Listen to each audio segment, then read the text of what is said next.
Good afternoon. Thanks for tuning in to First at 4. I'm Kelly Volk. And I'm Don Jorgensen. Many people are enjoying the milder temperatures, but that also means snow has returned to parts of Kettleland. Yeah, here's a live look at our Deadview live cam. As you can see, there is some snow and slush in the streets. This morning, there was a layer of snow on the road.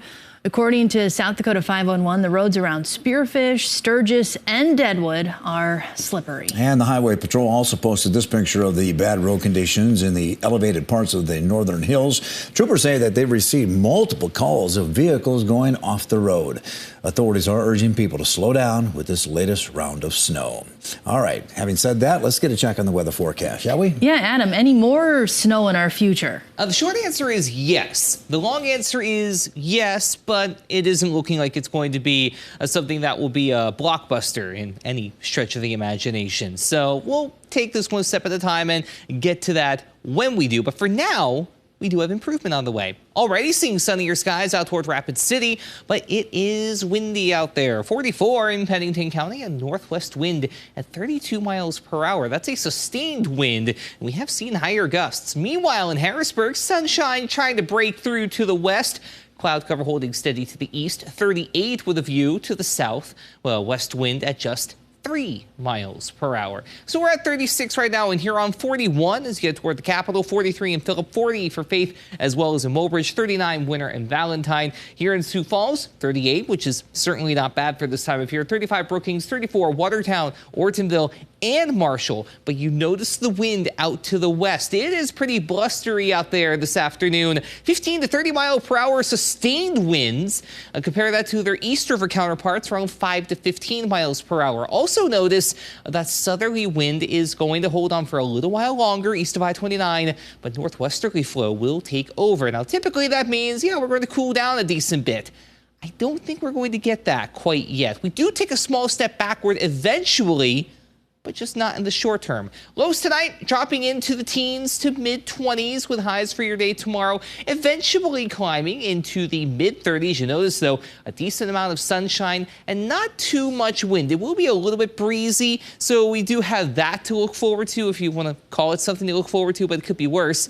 We could have more active weather on the way. Meanwhile, further to the northeast and to the west, we'll see highs in the 30s and then 40s and 50s for the latter, all the while that wind does back off a little bit more. We'll talk about that little snow chance coming up later this week and your full 7-day forecast as we head through the hour. All right, thanks a lot, Adam. The Navy is recovering pieces of the Chinese balloon shot down off the coast of South Carolina. China has accused the U.S. of indiscriminate use of force. Skylar Henry has the latest from Capitol Hill. There's the balloon on the front of the boat right there. A South Carolina man preparing to head out fishing Sunday captured these images on his cell phone. U.S. Navy personnel aboard several boats, possibly bringing in some of the downed Chinese balloon. They shot it! Saturday, a missile from an F-22 fighter jet brought down the suspected spy balloon off Myrtle Beach, ending a 7-day cross-country journey over Idaho, Montana, Missouri, and eventually the South Carolina coast. I told them to shoot it down. On Wednesday. On Wednesday. But the recommendation they said to me, let's wait till the safest place to do it. The Biden administration says waiting allowed us to better understand the Chinese program and further confirmed its mission was surveillance. What China did was unacceptable. We protected civilians and we gained more intel while protecting our own sensitive information. Last Friday, another Chinese balloon was spotted over Latin America. Here on Capitol Hill, Republicans argue the balloon should have been taken out over the Pacific, even before it entered U.S. airspace in Alaska. I think this entire episode telegraphed weakness to Xi and the Chinese government. Chinese officials insist the flyover was an accident involving a civilian aircraft. They accuse the U.S. of hyping up the incident and damaging the relationship between the two countries. Skylar Henry, CBS News, Capitol Hill. The full Senate is expected to have a classified briefing on China next week to learn more about its spying capabilities. 3 men are in the hospital following a house explosion in the northern part of the Twin Cities. The Anoka County Sheriff's Office says that the 3 were found trapped inside following the explosion. A special rescue team helped get them out of the rubble. Authorities believe that the home was under construction at the time of the explosion, but are still looking into the cause.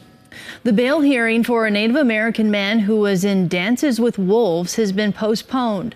The delay allows Nathan Chasing Horse to change lawyers. Chasing Horse played the role of young Sioux tribe member Smiles a Lot in the 1990 Oscar-winning film. The 46-year-old had been under investigation for months following allegations of sex trafficking, sexual assault, and child abuse. He has not been formally charged. Authorities in Brookings County are investigating a fire that destroyed a chicken coop. Crews were called to the fire Friday evening. When they arrived, the chicken coop was engulfed in flames. Authorities say the owner moved the coop away from a nearby barn. The chicken coop was a complete loss. The barn received $35,000 worth of damage. The South Dakota legislature is considering changes to public comment at meetings like city council or school board meetings. Senate Bill 162 would allow public comment at any official meeting and remove regularly scheduled from the current law. Reporters say that this allows for more input from the community, but opponents say that there's already sufficient time for public comment. The Senate Local Government Committee passed the bill on Friday. A bipartisan consensus has emerged in the South Dakota legislature that the time is right for some form of tax relief. There are three possible tax reduction proposals being discussed. One would remove the 4.5% sales tax on groceries. Another would lower the overall state sales tax to 4%. And the third one calls for a reduction in property taxes on single-family homes. Lawmakers have said that it's likely only one of these is affordable at this time without cutting programs or adding other taxes or revenue streams. To learn about each proposed tax cut, check out the South Dakota News Watch article on KEBELLAND.com.